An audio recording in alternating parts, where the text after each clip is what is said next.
Welcome to Tuntum Grasscutter Farms.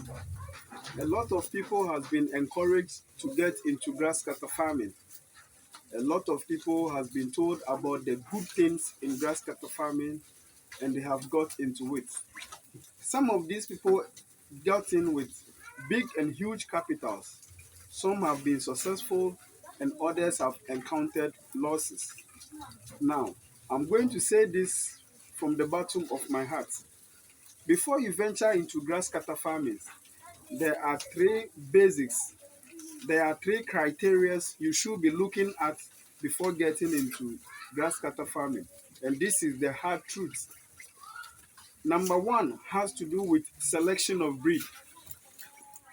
Number two has to do with food and nutrition, that is feeding. And then the third one has to do with management. So if you have these three things put together, you are one step ahead of business. In recent times, it has become a hola balloon that some people get into grasscutter farming without knowing about the selection of breeds. Others says it isn't true that we have different breeds of grasscutters here on our farm. But the big question I want to ask this evening is that if we don't have different type of breeds in grasscutter farming, how come you go to some people's farm, they have better breeds than in your own farm? How come some people have bigger animals in their farm whilst you have smaller animals? Now I'm going to take them one after the other. The first of all has to do with the selection of breed. Before you start animal farming or even crop farming, selection of the seed or selection of the breed is very important because we have the long breed grasscutter and then we also have the smaller breed grasscutter. Owing to the days of old, our farm practices, both the long breed and the short breed have been littered everywhere in our farm. It is up to us to begin to select the bigger ones from the smaller ones so we can better our breeds and grow our farms. If we don't put some of these things into consideration, we will still be having the mix up and we will not be able to improve on our breeds. If you take two grass cutters to the farm to the market for sale, people do not ask how old are the animals, but people look at the sizes of the animal, and it boils down to the selection of breed. So if you are able to answer the question to why we have people having grass cutter farms with bigger breeds and others having smaller breeds, until you are able to answer this question, you will still be going in cycle and you will not be able to improve on your farm. Secondly, food and nutrition plays a very important role in grass cutter farming.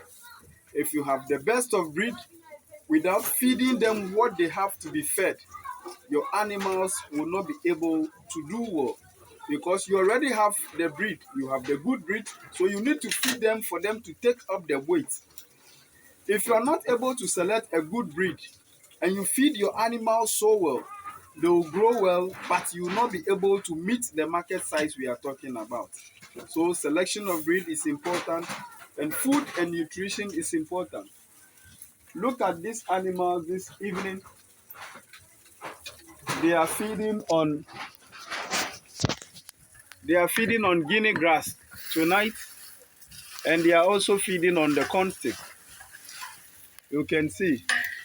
If I tell you the ages of some of these animals, you might not believe them, but it is what it is. So you see, they are feeding on both the corn sticks and also feeding on the Guinea grass so they can have a balanced meal.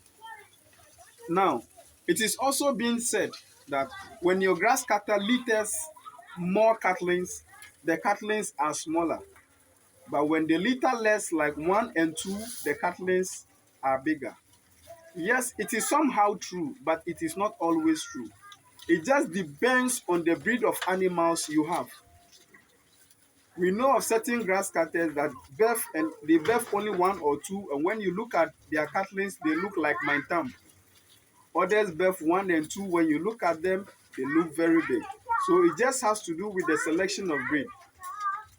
Another question someone may also ask is, how will I be able to select my breed as a beginner if I don't know anything about grasscutter farming?